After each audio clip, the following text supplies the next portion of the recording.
যাদের সংসারে শান্তি নাই, 5 ওয়াক্ত নামাজের পরে শুধুমাত্র একটি দোয়া পড়ুন, আল্লাহ সংসারে শান্তি, বরকত, রহমত ও রিজিক এমনভাবে দান করবেন, আপনার জীবনে আপনি এমন রিজিক দেখেন নাই। আমি কনফার্মলি বলতে পারবো, এটা রাসূল সাল্লাল্লাহু আলাইহি ওয়াসাল্লামের হাদিস।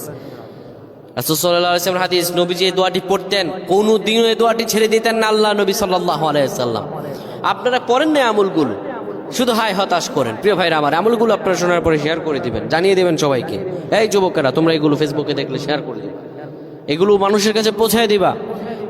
আপনি 5 ওয়াক্ত নামাজের পরে এই আমলটি করবেন। বাবা মার সঙ্গে সংসারে শান্তি নেই, সন্তান বাবা মার কথা শোনে না, বাবা মার সঙ্গে সংসারের কোনো আন্ডারস্ট্যান্ডিং নেই, স্ত্রী স্বামীর কথা শোনে না, স্বামী স্ত্রীর কথা শোনে, অবাধ্যতা রন্ধে রন্ধে পৌঁছে গেছে।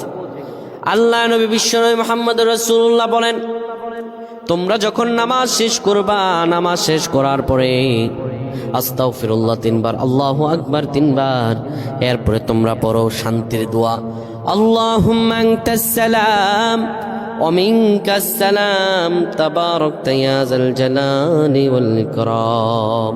আল্লাহুম্মা আনতাস সালাম ওয়া মিনকাস সালাম তাবারাকতা ইয়া যাল জালালি ওয়াল ইকরাম। 5 ওয়াক্ত নামাজের পরে কখনো ছেড়ে দিবেন না। আল্লাহ যেন আমাদের বুঝদান করেন। আল্লাহুম্মা আমিন।